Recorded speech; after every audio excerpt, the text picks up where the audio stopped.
I'd say Panama City is it's a smaller town. There's a ton of waterfront here. It's almost its own little peninsula. It's really a boater's paradise.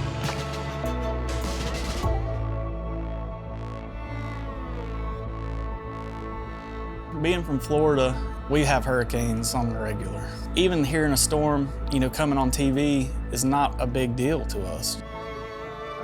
It's typical to stay. And that's kind of just the mindset that a lot of Floridians have towards hurricanes. Nobody left. It caught everybody off guard. There was very little advance notice as to how intense the storm was going to be.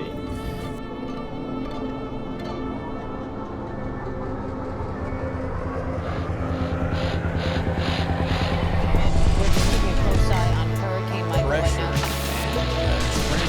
That's where that wind gust to 70. This isn't the type of So it is gearing up to potentially be the strongest storm ever to hit the Florida Panhandle.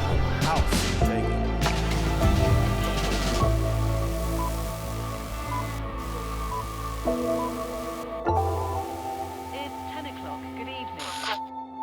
You couldn't see a tree standing upright outside of any window of the house. It was incredible, the devastation. I was wondering, is this house going to protect us? And then you start thinking of an evacuation plan. What do you do if the house starts coming apart? There's no good answer to that, unfortunately. It's kind of a defeating feeling at that point. Just crazy thoughts that are going through your head that ultimately you have no control over, which is hard to process.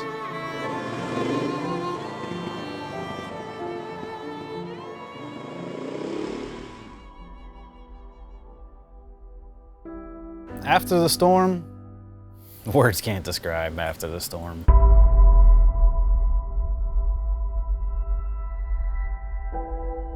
The first steps out the front door, it was completely different. Nothing was the same. It's almost like you're in this alternate reality. As soon as the storm dissipated, I was out there cutting. Nobody could prepare for anything like this, and nobody's ever seen anything like this. You would go 2 houses down and a house would be flattened or demolished, and then skip over one and it was like it was untouched. I cut my way to Mom and Dad's house first. I just needed to see my family. There was no cell service. You can't dial 911.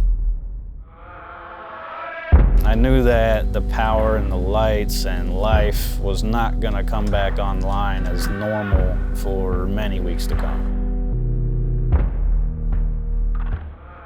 90% of the structures in this county were compromised, and there's just not enough people to do all the work. So instead of just waiting around at home, I picked up with anytime tree removal and started cutting trees off houses. We worked 7 days a week for a long time. Most every metal building in Panama City got just leveled, and I didn't think this one was going to be an exception. As soon as I got down the street to where I could see the facility, I saw that it was still standing. I'm not the type of person to jump up and down and scream out loud, but I was jumping up and down and screaming out loud. I was so very excited. Obviously, nothing got through the storm unscathed, and we've had a lot of damage and a lot of repairs to do, but we're here. After my family had left, I turned my attention towards my other family, which is the guys here. I need to make sure they're okay and to take an assessment of who needs what and make sure that everyone is going to live till we get life back on track. I've always worked outside. I've run chainsaws. I've run heavy equipment my whole life, so I felt like it was needed for me to put that to use. Brunswick and Land and Sea had sent us some supplies, including tarps. We would take those tarps out to the homes, and 4 or 5 of us at a time, we'd just go from one house to the next house to the next house and put the tarps on there. And at least get your homes from experiencing any continued degradation or damage.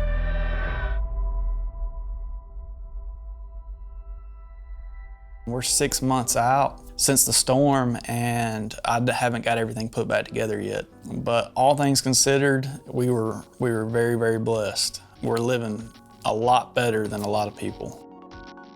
When there's literally nothing available and no one to reach out to, I consider myself very fortunate to have been in a position to offer help.